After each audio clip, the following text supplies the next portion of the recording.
Well, hi. Today is Wednesday, February 11th, 2025. I'm Todd Studer, and this is Morning Coffee.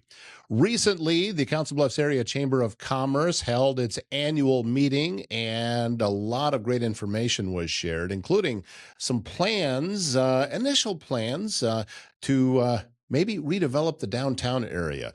And we learned a little bit more in a conversation with Lynn Dittmer, she heads up redevelopment for the Council Bluffs Area Chamber of Commerce.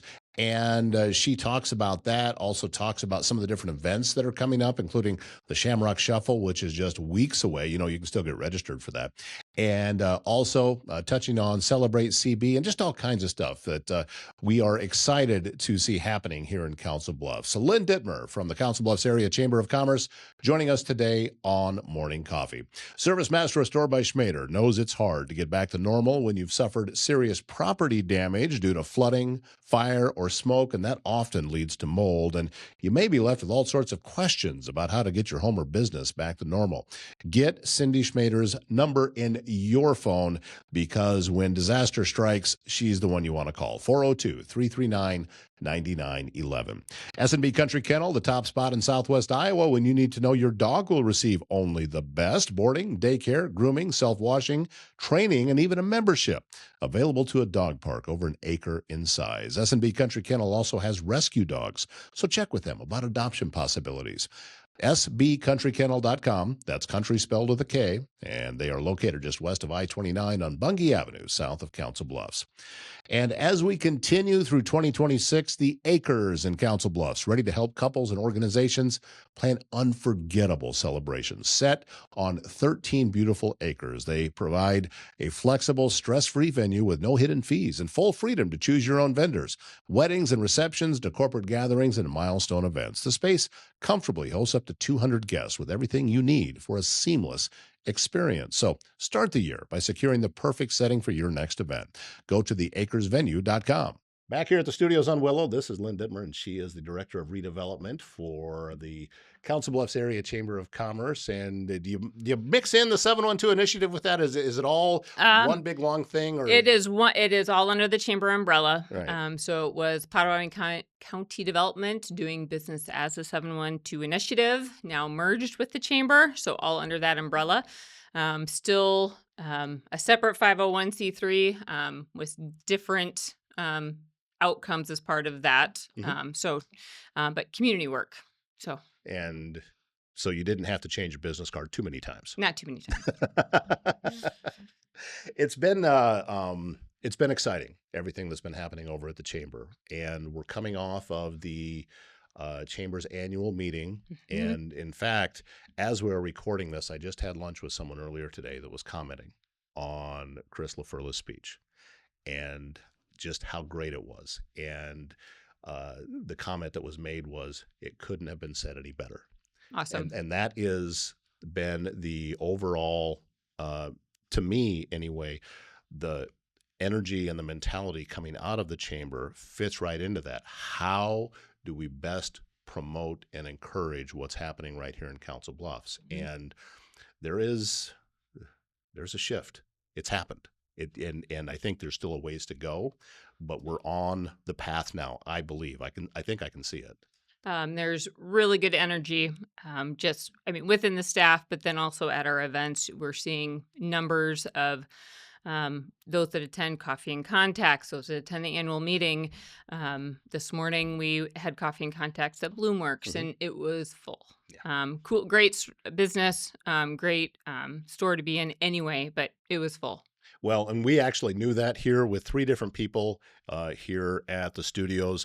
We knew that Elisa was going to be limited for space, so we only sent one. Well, I saw Kyle. Right, Yep. yeah, Kyle was there. So we Yep. wanted to make sure that we weren't adding to the congestion, because we know that it was going to be at a premium this morning.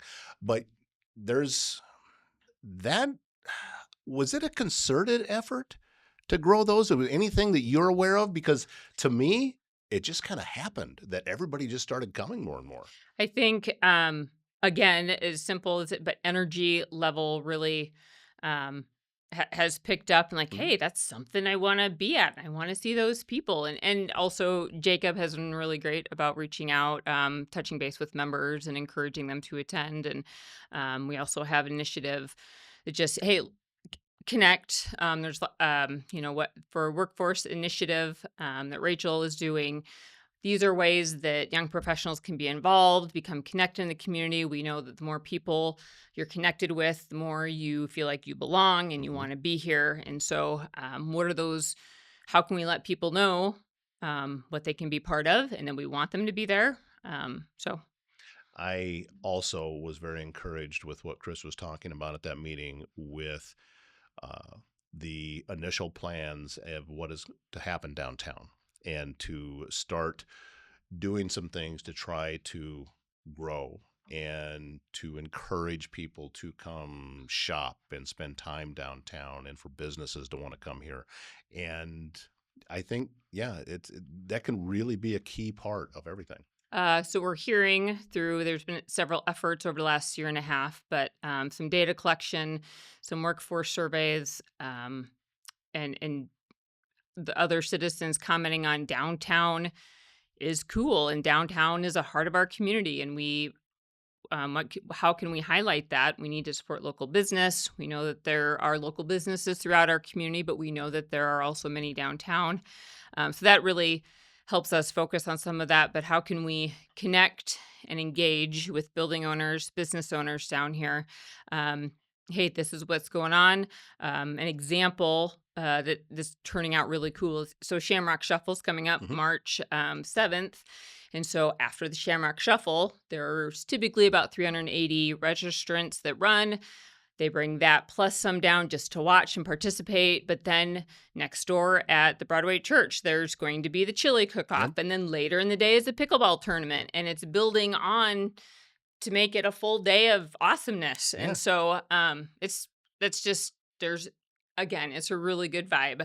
I use the word vibe a lot, but it feels good. Well, it has, and I've been going down to the Shamrock Shuffle, and we're gonna cross our fingers for the best weather we can have. However, even if the weather takes just a giant turn the wrong direction, people still have fun. Was it 3 years ago that we had the ice storm? It was either 2 or 3, and it's like it just sleet and it was piled up everywhere.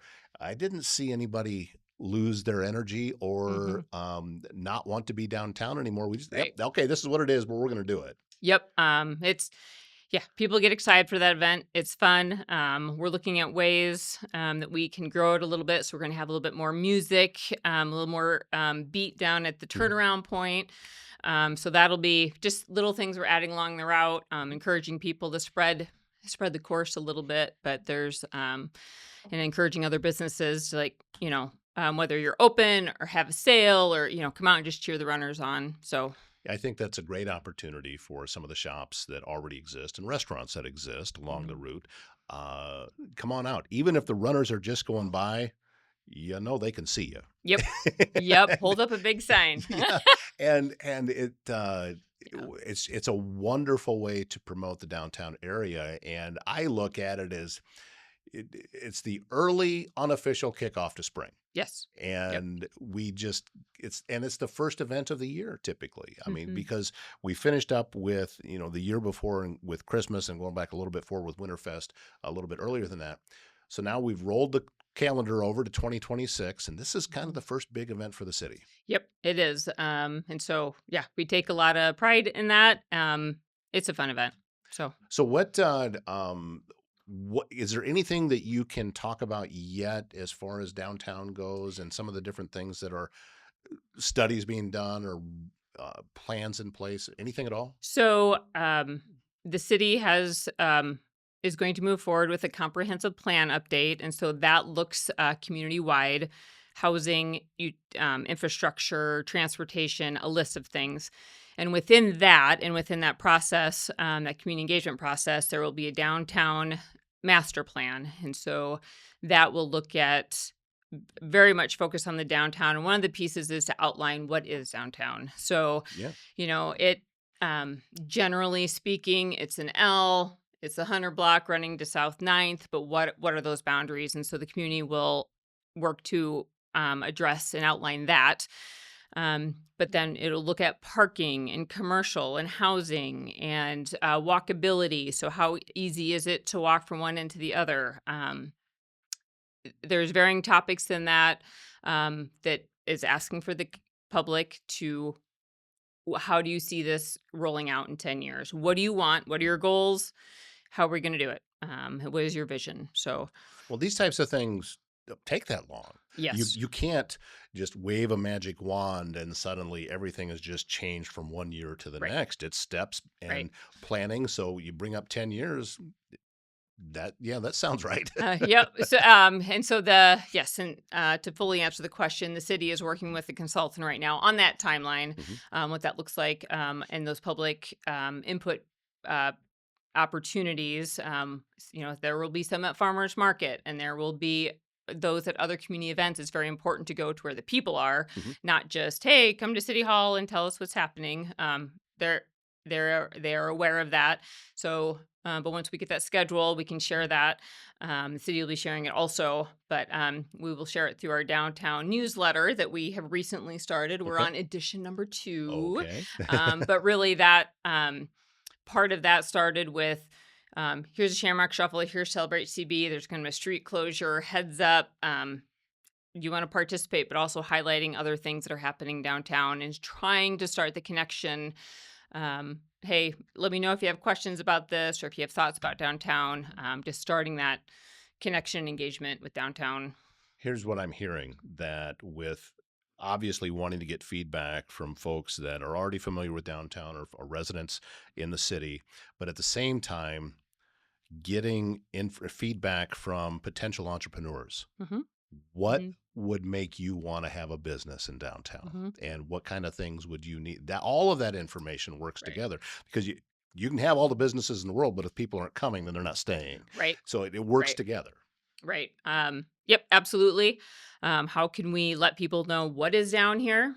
Not just events happening, but what are the stores here? When you look at the mix of, I mean, we have museums, we have art, we have culture, we have the civic buildings, we have the library, we have business, we have residential. There are so many the different categories here. There's public space. There's a lot of things right here. And being downtown now myself, I'm right in the heart of it, Hmm. and I'm learning that we have a lot to offer For sure. here. And Kyle and I will walk to lunch at a number of different locations. There's more restaurants downtown than I think people Uh-huh. realize. I agree. I agree. And great food. It's not just the what they're doing over at Legends or what they're doing at La Carreta Rosa or Main Mhm. Street Cafe or Boxer Barbecue or any of the places. It's we have something to build on, For sure. not Yes. just with that. There are great bones down here. So yeah, what's the opportunity here to really draw people in? And So also, coming up very soon, we're already starting the conversations about Celebrate CB. yep. We're a few months away yet, but still takes a lot of planning to put all of that into place. And I know that it's tied in together with Railroad Days this year, right? Yes, and so that is an exciting development also. Hmm. But so Celebrate CB this year is May 4th through the 10th. Clean Sweep will be on Tuesday the 5th. With the parade, Old Farmers Market will also kick off that week Hmm. on that Thursday. And then Celebrate CB Parade that Saturday, the 9th, with Railroad Days kicking off after the parade and running through Sunday. And so that is already, there ought to be a mass of people down here Yeah. to touch into that. And then it is also our country's 250th. And the railroad was a big piece of that, of Yeah. course. And so that'll be a pretty cool big weekend for Yeah. everyone. I've been thinking for a long time that we have a wonderful railroad history here, and we are proud of it. But I'd like to lean into it even harder. Mhm. That getting the proclamation of the designation from Abraham Lincoln of being mile zero of the Transcontinental Mhm. Railroad and being the eastern terminus of that. Yep. That's a huge amount of Yeah. history that we have right here. Absolutely. And it's it somehow it yeah. gets lost. And Yeah, I think we just kind of, like, okay. oh Yeah, yeah, we have Abraham that. Lincoln was here. Yeah. And it was, I remember it was over, I don't remember who I was talking to. So this is not based on any facts. This is just information that I was told. But I was over somewhere on Gifford Road, and once upon a time, the river used to be Okay. closer to over there. And it was right about there that Lincoln had gotten off a steamboat and stepped on it right over there by Gifford Road.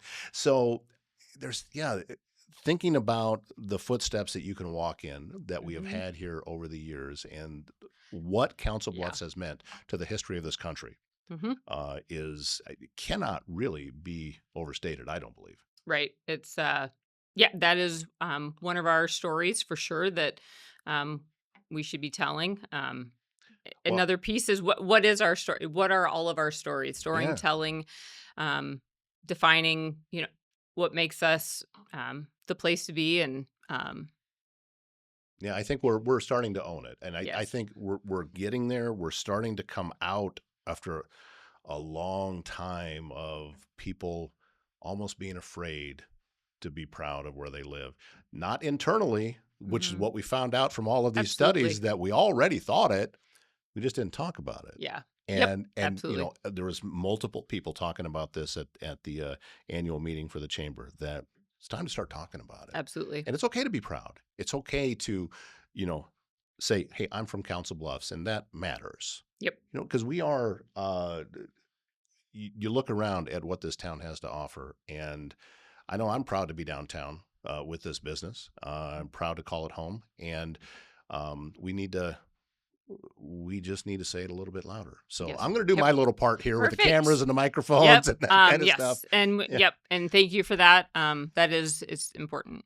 Well, you have a lot of work to do with all of this coming together, and I don't know if you know the answer to this question or not, but is registration still open to be a part of the Shamrock Shuffle? Absolutely. Can you still get in? Yep, absolutely.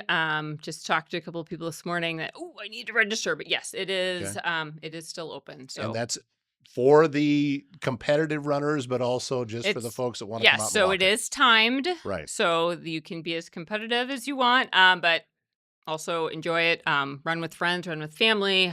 Just enjoy yourself. Yeah, get dressed up. Yeah, Yep. do all of that stuff and just enjoy the day, and regardless of what the weather is. That we can't control. What we can control is how we feel about it. Yes. So that's Absolutely. And you even came in wearing green today. Talking about, how about that? Yeah, I didn't even, perfect. First time I even noticed that thing. Well, Lynn, thank you so much for coming over. And I don't know how it's been this long, and we haven't sat down and talked yet.